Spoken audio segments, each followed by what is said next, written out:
तो हम लोग इतनी चीज जान गए, क्या क्या जान गए कि दो तरह का टीजी है। एक हमारा बॉडी बना रहा है हाई ग्लूकोज होने पर, और एक टीजी हमको बाहर से ऑयल से मिल रहा है। इसीलिए हमको जब भी लिपिड प्रोफाइल टेस्ट कराना है तो कम से कम 10 घंटे का गैप होना चाहिए। अगर आप 10 घंटे का गैप नहीं करोगे तो जो बाहर से आपने ऑयल खाया ना, उसका टीजी आपके ब्लड में रहेगा, तो आपका टीजी का जो रिपोर्ट आएगा वो गड़बड़ आएगा। दूसरी चीज, अब हमको ये पता लग गया कि अगर मेरे शरीर में टीजी का लेवल ज़्यादा होगा, टीजी का लेवल ज़्यादा होगा तो हमारा स्टोरेज, यानी कि जो हमारा टीजी ना दो जगह स्टोर होता है बेसिकली। सबसे ज़्यादा तो होता है एडिपोज में, यानी कि जो हमारी चर्बी होती है पेट वोट के आसपास, और दूसरा टीजी हमारा जो है थोड़ी बहुत मात्रा में लीवर में स्टोर होता है। अगर टीजी ज़्यादा हुआ तो इसका मतलब ये हो रहा है कि हमारा फिक्स डिपॉजिट बहुत ज़्यादा हो गया, तो हमारा बैंक ना अब और पैसा नहीं जमा करेगा, तो हम जो पैसा जमा कर रहा है उसको रोक देंगे, यानी कि इंसुलिन को बोलेंगे कि अब पैसा मत जमा करो। तो इंसुलिन क्या होना चालू हो जाएगा, ग्लूकोज के प्रति रेजिस्टेंट हो जाएगा, मतलब ग्लूकोज को वो टीजी में कन्वर्ट नहीं करेगा। तो ग्लूकोज हाई होगा तो क्या हो जाएगा, डायबिटीज हो जाएगा। टाइप 2 डायबिटीज को क्या करेगा, वो करेगा। इसलिए देखिए, जो ओबीज पेशेंट होते हैं वो जो है टाइप 2 डायबिटीज की तरफ जाना चालू कर देते हैं। बोलते हैं ना कि एक्चुअली में लाइफ स्टाइल बहुत इंपॉर्टेंट है। अगर आप एक्सरसाइज, यानी पैसा खर्च करने का मतलब है कि एक्सरसाइज करोगे तो उस टाइम पे आपको नीड किसकी है, ग्लूकोज की। तो जितना आप ग्लूकोज, जितना आप टीजी, यानी कि कुल मिला के पैसा जमा करते रहिए और खर्च भी करते रहिए। ऐसा ना हो कि सिर्फ आप पैसा जमा करते करते करते चले जाएंगे तो बैंक ना ब्लास्ट हो जाएगी। दूसरी चीज हमने कहा कि टीजी जब बढ़ जाएगा तो एक तो डायबिटीज को वो मतलब आगे की तरफ बढ़ाएगा। दूसरा, टीजी बढ़ने के बाद बताया था वीएलडीएल। वीएलडीएल एक्चुअल में ऐसा ट्रक है ना, ऐसा ट्रक है जो टीजी को लीवर से शरीर के हर हिस्से तक लेके जाता है। लेकिन वीएलडीएल की भी खास बात है, वीएलडीएल ना अकेले टीजी को लेके नहीं जाता है, वो जो है कोलेस्ट्रॉल को भी साथ में लेके जाता है। और कोलेस्ट्रॉल को जब लेकर जाता है तो सबसे पहले वो टीजी उतारता है। सबसे पहले वो क्या उतारता है, टीजी। और जैसे ही वो टीजी को उतार देता है वैसे ही वो वीएलडीएल ना एलडीएल में कन्वर्ट हो जाता है। मतलब एलडीएल कोई अलग से हमारा ट्रक नहीं है, एलडीएल, यानी कि जब टीजी और कोलेस्ट्रॉल दोनों लदे होंगे तो उसको वीएलडीएल बोलेंगे, और जब टीजी वहां से छूट जाएगा, केवल और केवल कोलेस्ट्रॉल लदा होगा, तो उस ट्रक को बोलेंगे एलडीएल। एक्चुअल में जब टीजी को हम उतार देते हैं ना तो जिम्मेदारी खत्म हो जाती है। दूसरी चीज, वीएलडीएल ना बहुत हैवी है, जब वो ब्लड में जाता है तो ब्लड का पूरा जो ट्रैफिक सिस्टम है ना उसको चेंज कर देता है। और जब एलडीएल में कन्वर्ट होता है तो एलडीएल ऐसे गधा टाइप का ट्रक है कि कोलेस्ट्रॉल को कहीं पर भी उतार सकता है। और बताए थे, अब कोलेस्ट्रॉल जब भी जाएगा तो क्या करेगा, हमारी इंटीमा और मीडिया, यानी कि हमारी ब्लड वेसल से जो 3 लेयर होती है उसमें जो पीछे वाली लेयर होती है, उस पीछे वाली लेयर को बोलते हैं इंटीमा और बीच वाली को बोलते हैं मीडिया। तो इंटीमा और मीडिया के बीच में कोलेस्ट्रॉल जमना चालू होता है। उसके जमने से होता क्या है, एक्चुअल में जब इंटीमा और मीडिया के बीच में जब कोलेस्ट्रॉल जम जाएगा तो इंटीमा और मीडिया आपस में मूवमेंट नहीं कर पाएंगे। जैसे स्लाइडिंग मूवमेंट होता है, जैसे ये मान लो इंटीमा, ये आपको मीडिया, तो अगर इसके बीच में कोलेस्ट्रॉल आ गया तो ये खिसक नहीं पाएगा। एक्चुअल में क्या होता है कि देखिए, एक्चुअल में ब्लड प्रेशर, पहले समझिए ब्लड प्रेशर क्या होता है। ब्लड प्रेशर की सिंपल डिफिनेशन बता रहा हूं, आप सबको पता होगा ब्लड प्रेशर। तो ब्लड प्रेशर की सिंपल डिफिनेशन है कि blood pressure is a pressure, blood pressure is a pressure which is exerted by the blood in the inner wall of blood vessels. इसका मतलब है कि ब्लड प्रेशर एक ऐसा प्रेशर है जो ब्लड वेसल्स की इनर पार्ट वाली लाइन पे जो प्रेशर दे, यानी कि ब्लड कितना इनर लाइनिंग को प्रेशर दे रहा है। आज जैसे आपका मान लीजिए ब्लड प्रेशर 150 है, तो 150 का मतलब है कि जो आपका ब्लड आपकी कोशिकाओं मतलब धमनियों में बह रहा है, आर्टरीज और वेन में, वो आर्टरीज और वेन की इनर साइड की वॉल पे प्रेशर क्रिएट कर रहा है। तो किसी भी हालत में अगर 120 से ज्यादा प्रेशर होगा तो आपकी धमनियां क्या हो सकती है, फट सकती है। तो एक्चुअल में जब कोलेस्ट्रॉल को छोड़ दिया गया तो उसने इंटीमा और मीडिया के बीच में क्या बना लिया, प्लॉक बना लिया। और जब वो प्लॉक बन गया तो उससे हुआ क्या, उससे वो वेसल्स ना टाइट हो गई। एक्चुअली जब ब्लड प्रेशर बढ़ता है ना तो इंटीमा मीडिया ना स्लिप करती है और वैसो डायलेट हो जाती है, तो वैसो डायलेशन बंद हो जाएगा। और जब वैसो डायलेशन बंद होगा तो बीपी क्या होगा, बीपी आपका कांस्टेंट हो जाएगा। और कांस्टेंट होगा तो क्या होगा, धीरे धीरे प्रेशर बढ़ेगा, आपके हार्ट पे क्या होगा, लोड बढ़ना चालू होगा, आपकी हार्ट को बहुत मेहनत करना पड़ेगा और कहीं पर भी हेमोरेज, कहीं पर भी ब्लीडिंग हो सकती है। दूसरी चीज, अब जो इंटीमा मीडिया की थिकनेस होती है, यानी कि जैसे जैसे उसमें भाई कोलेस्ट्रॉल की 1 लेयर आई, 2 लेयर आई, तो धीरे धीरे इंटीमा और मीडिया ना मतलब मोटा होना चालू होंगे। और जब इंटीमा मीडिया मोटा होना चालू होंगे तो जो तुम्हारी ब्लड वेसल्स है वो कैसी हो जाएगी, नैरो, तो भी ब्लड प्रेशर बढ़ जाएगा। अब एक और इंपॉर्टेंट चीज बता दें आपको, ये हमारे पास यहाँ पे ना एक कैरोटिड वेन होती है। क्या होती है, कैरोटिड वेन।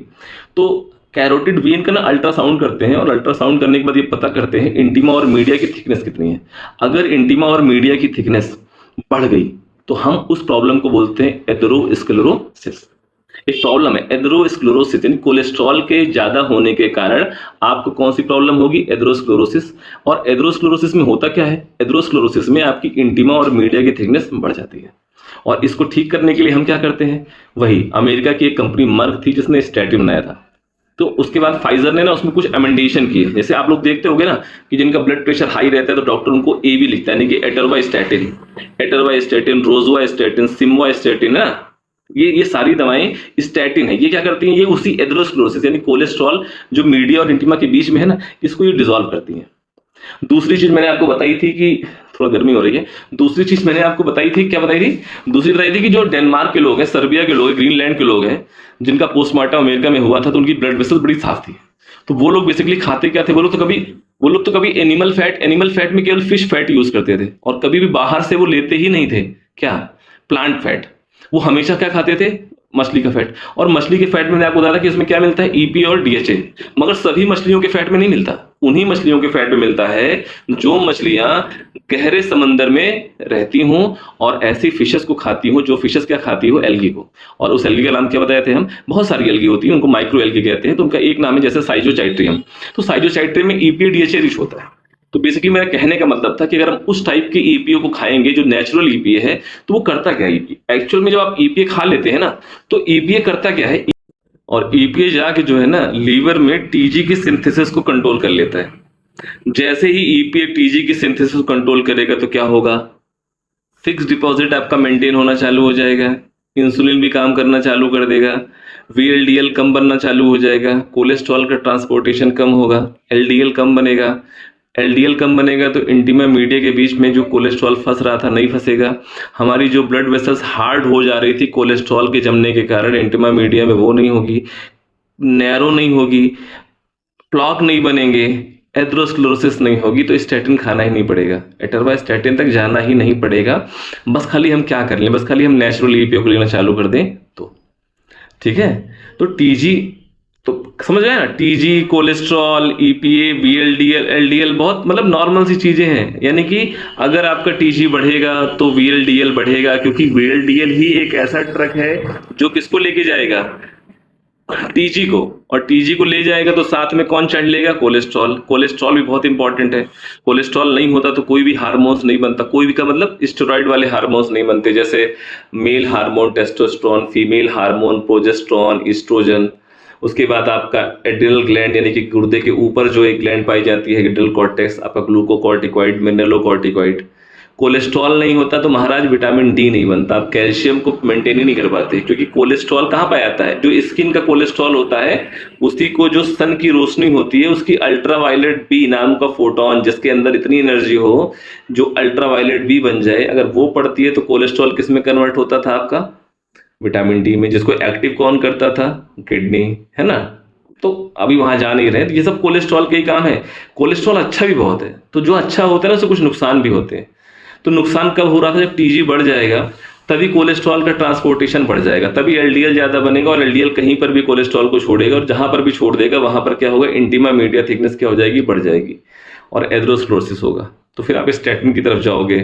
तो हम वहां तक जाके ना टीजी को सीधे कम कर देना, टीजी को मेंटेन कर ले तो सारा मैटर वैसे मेंटेन हो जाएगा। मगर एक और प्रॉब्लम आई, एक प्रॉब्लम ये है कि आप लोग हैं बहुत तुष्ट, खाते हैं एनिमल को। तो अगर आप एनिमल के फैट को खाते हो तो आपको टीजी नहीं मिलेगा, आपको कोलेस्ट्रॉल इतना ज्यादा मिलना चालू हो जाएगा कि आपके टीजी की आवश्यकता ही नहीं है। तो एनिमल फैट आगे हम बताएंगे कि क्या होता है, अनसैचुरेटेड, पॉलीसैचुरेटेड, है ना, मूफा पूफा है, तो कैसे क्या होता है, कौन सा फैट अच्छा होता है। तो मेरे ख्याल से लमसम आप टेस्ट के बारे में भी जान गए होंगे, और लमसम और भी चीज़ों के बारे में जान गए होंगे।